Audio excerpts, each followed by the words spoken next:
శ్రీశైలం దేవస్థానం ఆన్లైన్లో వసతి టికెట్ల విధానాన్ని ప్రవేశపెట్టగా కేటుగాళ్లు నకిలీ వెబ్సైట్ల ద్వారా డబ్బులు దండుకుంటున్నారు. కొద్ది రోజుల క్రితం మల్లికార్జున సదన్ అనే వెబ్సైట్లో మహారాష్ట్రకు చెందిన భక్తులు మోసపోయారు.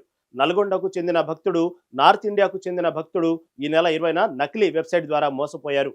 బెంగళూరుకు చెందిన ఆర్మీ ఆఫీసర్ హరిత హోటల్ అనే నకిలీ వెబ్సైట్ ద్వారా మోసపోయారు. బీజేపీ శ్రీశైల మండల అధ్యక్షులు చదువుల శ్రీను బాధితులను కలిసి వివరాలు తెలుసుకున్నారు. నకిలీ వెబ్సైట్లపై సంబంధిత అధికారులు తక్షణమే చర్యలు తీసుకోవాలని, లేదంటే మోసపోయే భక్తుల సంఖ్య పెరుగుతుందని కోరారు. శ్రీశైల దేవస్థానంలో గత కొద్ది రోజులుగా నకిలీ వెబ్సైట్ల కలకలం ఒక సంచలనాత్మకంగా మారుతూ ఉంది. ఇందుకు ముఖ్యమైన సంఘటనలు ఒక 2-3 మీ ముందుకు ఈరోజు చెప్పే ప్రయత్నం చేస్తాను. మొన్న కార్తీక మాసంలో నల్లగొండకు చెందిన భక్తుడు ఒకతను ఈ మల్లికార్జున సదన్ అని చెప్పేసి ఒక వెబ్సైట్ ద్వారా ఇతను టికెట్స్ బుక్ చేసుకోవడం జరిగింది.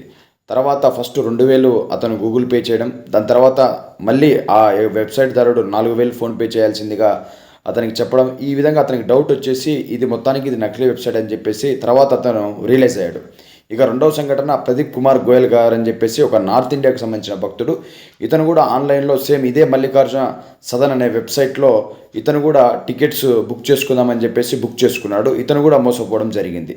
ఇక రీసెంట్గా ఈరోజు ఒక వాట్సాప్ గ్రూప్లో కూడా వచ్చింది. ఒక ఆర్మీకి సంబంధించిన ఆఫీసరు తన యొక్క భార్య పిల్లలతో ఒక బర్త్డే వేడుకల కోసం అని చెప్పేసి శ్రీశైలం వద్దామని చెప్పేసి ఏపీ టూరిజంకి సంబంధించిన ఒక వెబ్సైట్ తాలూకు నకిలీ వెబ్సైట్లో అతను కూడా 16,000 రూపాయలను ట్రాన్స్ఫర్ చేయడం జరిగింది.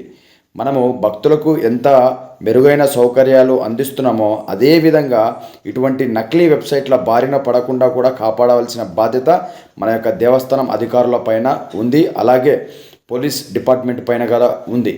ఎట్టి పరిస్థితుల్లో ఇటువంటి నకిలీ వెబ్సైట్లను వెంటనే అరికట్టాలి, వాటిని గుర్తించాలి, ఎవరు ఈ పని చేస్తున్నారో వాటిని ట్రేస్ చేసి వెంటనే వాటి మీద చర్యలు తీసుకొని భక్తులలో నెలకొన్న ఈ అభద్రతా భావాన్ని తొలగించవలసిందిగా భారతీయ జనతా పార్టీ తరఫున కోరుతా ఉన్నాం.